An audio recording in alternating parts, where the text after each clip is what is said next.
Bonjour à tout le monde. Je ne vous entends pas et pourtant vous avez de très jolies tenues. Bonjour à tout le monde. Bonjour à tout le monde. Voilà, on m'avait dit que les étudiants de l'ENSUP Afrique sont très enthousiastes. Il ne faut pas que je rentre avec une autre impression.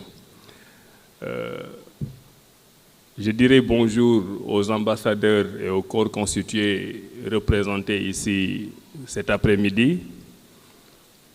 Bonjour au professeur, à l'éminent professeur Mary-Teuw Niane, directeur de cabinet du président de la République et ancien éminent ministre de l'enseignement supérieur, de la recherche et de l'innovation. J'y reviendrai. Je salue aussi toute la direction de l'ENSUP Afrique, notamment le directeur Ibrahim Mbang et tous ses collaborateurs. Je salue tous les parents d'élèves qui sont ici présents cet après-midi, ainsi que tous les étudiants, diplômés ou pas, qui sont présents dans la salle pour cette très opportune cérémonie de graduation. Alors, je suis ici aujourd'hui à un double titre, peut-être 3, mais je mettrai l'accent sur les 2 premiers. Pour le premier titre, j'ai le privilège d'avoir été choisi par le président de la République et par le chef du gouvernement pour présider aux destinées de l'enseignement supérieur, de la recherche et de l'innovation au Sénégal. Beaucoup de Sénégalais ne le savent pas, parce qu'on m'interpelle très souvent sur la question. Beaucoup ne savent pas que les institutions d'enseignement supérieur privé sont sous la tutelle du ministère de l'Enseignement supérieur, de la Recherche et de l'Innovation. Donc c'est l'occasion de rappeler que nous sommes une seule et grande famille, une très grande famille de l'enseignement supérieur au Sénégal. Nous avons aujourd'hui 8 universités publiques et plus de 200 universités privées, dont l'ENSUP Afrique, qui continue encore à tirer son épingle du jeu. Donc le message que je voudrais partager aujourd'hui, c'est qu'il n'y a pas d'un côté des universités publiques, d'un autre côté des universités privées. Il n'y a pas de hiérarchie entre nos étudiants du public ou du privé. Vous êtes tous d'égale dignité. Et la République a les mêmes attentes vis-à-vis du public que du privé. Et la République, à travers le ministère de l'Enseignement supérieur, déploiera tous les efforts nécessaires pour que les étudiants du privé que vous êtes continuent à réussir et à brandir très haut le flambeau de la République du Sénégal. ENSUP Afrique est très connue, très connue. Au-delà de vos salles de classe où vous faites des résultats exceptionnels, comme en témoigne cette cérémonie de graduation aujourd'hui, on vous voit partout, dans les rues, dans les bus, dans les tatas. Vous êtes toujours très bien habillés, joyeux, étudiants, persévérants. Et aujourd'hui, vous êtes en train de montrer à la face du monde qu'on peut être jeune, enjoué, travailleur, brillant et au service de la République. Le ministre de l'Enseignement supérieur que je suis a reçu des instructions du président de la République. Si vous avez suivi l'actualité, le communiqué du Conseil des ministres du 28 août a été presque entièrement consacré à l'enseignement supérieur, à la recherche et à l'innovation. Et le président de la République nous y dit 2 choses. Évaluer les réformes qui ont été déjà faites dans le domaine et à partir des réformes, impulser des réformes nouvelles pour tirer l'enseignement supérieur sénégalais, public comme privé, vers l'excellence. Et c'est l'occasion de rendre hommage à celui qui est aujourd'hui votre parent, le professeur Mary Teuw Niane. Je peux parler de lui à plusieurs titres, et votre directeur Ibrahima Mbengue l'a rappelé tout à l'heure. Nous étions jeunes étudiants à l'université Gaston Berger de Saint-Louis, et il était aussi jeune enseignant, chercheur à l'université Gaston Berger de Saint-Louis. Jeune, frêle, si je peux me permettre, professeur, on ne le reconnaissait pas au milieu des étudiants, tant il paraissait avoir leur âge, mais dans les chaumières des étudiants et dans les amphithéâtres, on ne parlait que de lui, comme le brillant professeur de mathématiques qui était en train de faire naître des vocations chez ces jeunes étudiants et qui était en train de les tirer vers le haut. Nous avions une très grande satisfaction de l'avoir comme professeur, sauf que des gens comme Ibrahima Mbengue et moi n'étions pas suffisamment doués en mathématiques pour aller suivre ses cours. Nous sommes ce qu'on appelait des littéraires. Ibrahima est allé faire sociologie, moi je suis allé faire droit. Donc désolé professeur Mary Teuw, si nous n'avons pas assez de talent pour faire partie de vos étudiants en mathématiques. Mais je crois que dans la promotion, dans les promotions que vous fêtez aujourd'hui, il y en a beaucoup qui, après avoir suivi votre parcours, auront la vocation de faire au moins aussi bien que vous. Et vous l'avez dit, c'est ça l'avantage qu'on peut tirer d'un parrain. Quand on a un parrain et qu'on voit le parcours exceptionnel qu'il a fait, on peut se dire qu'en s'inspirant de lui, il y a deux gros avantages. Le premier avantage, c'est de profiter de son talent pour faire au moins aussi bien que lui. Mais le deuxième avantage, qui n'est pas à négliger, c'est de profiter, lui, de ses erreurs et de ses petits échecs pour éviter les erreurs qu'il a lui-même commises dans son parcours. Parce qu'à la fin de la journée, tout le monde commet des erreurs.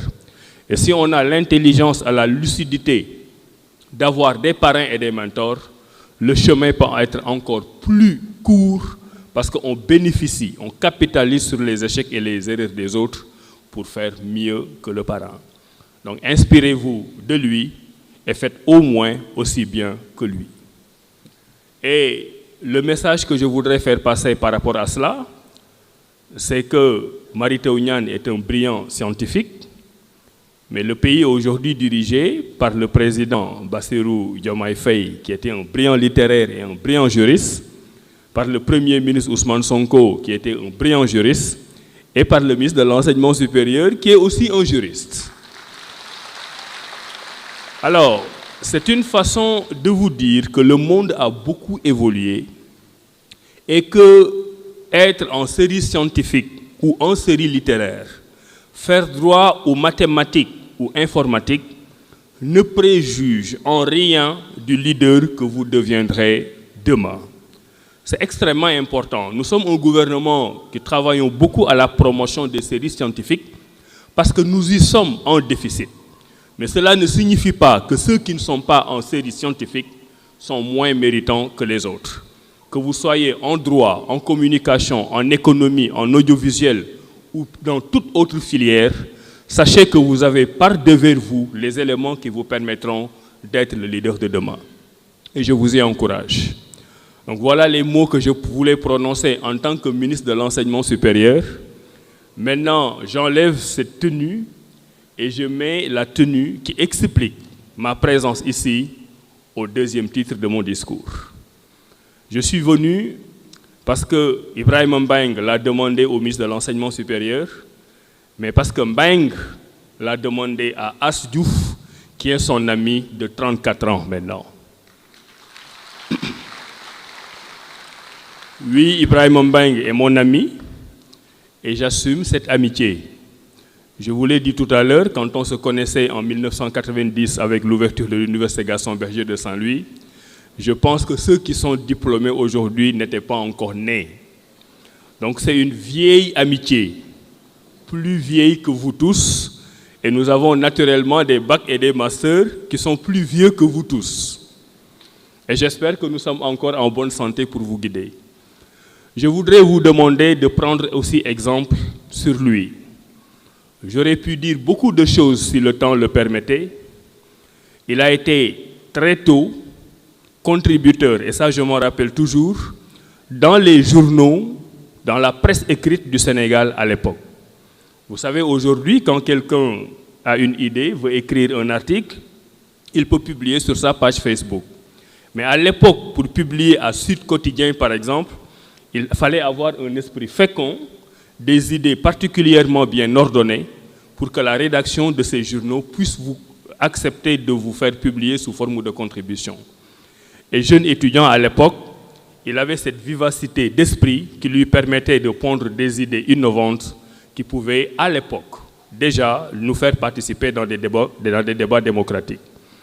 Je me rappelle Mbeng, d'un de nos voyages que nous avions fait à l'université de Dakar, et en rentrant à Saint-Louis, nous étions assis côte à côte dans le bus, et pendant les 4 heures de la durée du voyage, vous m'avez parlé de tous les philosophes et sociologues du monde, au point de faire germer en moi l'idée d'abandonner mes études de droit pour aller faire de la sociologie. C'est ça aussi votre directeur. Mais votre directeur aussi, facette moins connue, c'était à l'époque un joueur de football. Mais un joueur de football un peu particulier, qui ne voulait pas mettre des culottes et qui mettait des pantalons bouffants, entrait dans le terrain, tirait sur tout ce qui bouge. On ne voyait que lui, parce qu'on n'avait pas l'habitude de voir un joueur avec un pantalon bouffant. C'est ça aussi Ibrahim Mbeng, qui est devenu le grand leader qu'il est aujourd'hui et qui est en train de vous mener là où vous êtes.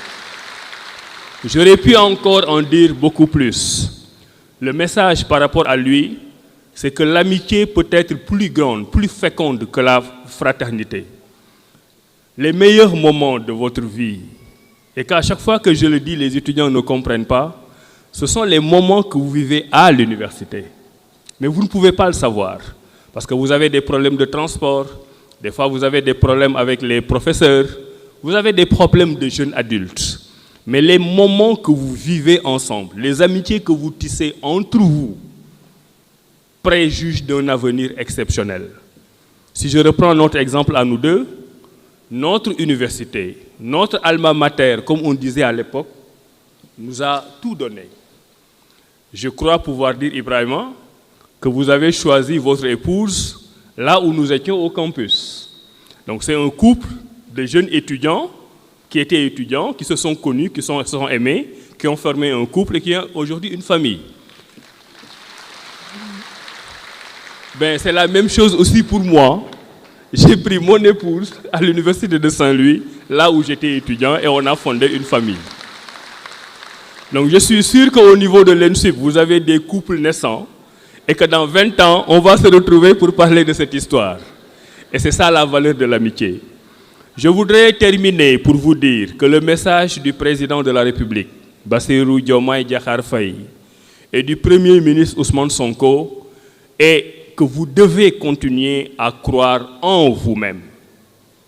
Le vrai capital du Sénégal, c'est le pétrole, c'est le gaz, c'est l'agriculture, c'est le tourisme, c'est tous ces domaines. Mais le vrai capital du Sénégal, c'est le capital humain. Et un pays, un régime qui ne comprend pas que c'est l'intelligence, le brio intellectuel de ces jeunes qui sont capables de lui donner de l'émergence, n'a pas vraiment compris les enjeux. Si vous avez écouté, il y a 2 ou 3 jours, le discours que le président de la République a prononcé au niveau de l'Assemblée générale des Nations unies à New York, si vous ne l'avez pas encore fait, je vous exhorte à aller écouter ce discours. Je vous exhorte à prendre ce discours et d'en les mettre dans vos groupes WhatsApp. À les lire et à les relire. Et vous comprendrez qu'on peut avoir 44 ans, être président de la République, l'un des meilleurs élus au monde, et avoir la capacité d'avoir un discours discursif, disruptif, au niveau du siège des Nations Unies. Il y a parlé du Sahel, mais le grand message qu'il faut retenir, c'est qu'on peut être jeune, on peut être africain, on peut venir d'un pays en développement, on peut même être pauvre si vous le voulez, mais il faut être complètement décomplexé. regarder le reste du monde les yeux dans les yeux pour leur dire que nous ne valons pas moins que vous. Au contraire, nous pouvons valoir mieux que vous. Nous sommes l'Afrique, nous sommes la jeunesse africaine, nous n'avons pas peur, nous allons faire les études, transcender les difficultés, bâtir une Afrique émergente et un Sénégal qui porte le leadership de cette Afrique en transformation. Donc nous comptons beaucoup sur vous pour la mise en œuvre de nos politiques publiques. Donc vive la direction de NSUP Afrique, vive les étudiants, vive les gradués d'aujourd'hui, vive le ministère de l'Enseignement supérieur, de la Recherche et de l'Innovation et vive la République du Sénégal. Je vous remercie.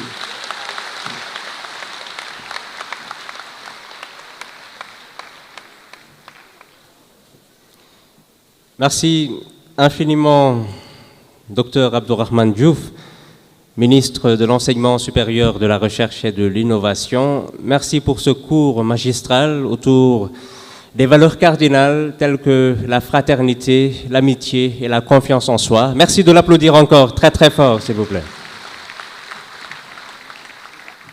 Mesdames, Messieurs, je vous invite à suivre une projection. C'est un ensemble de témoignages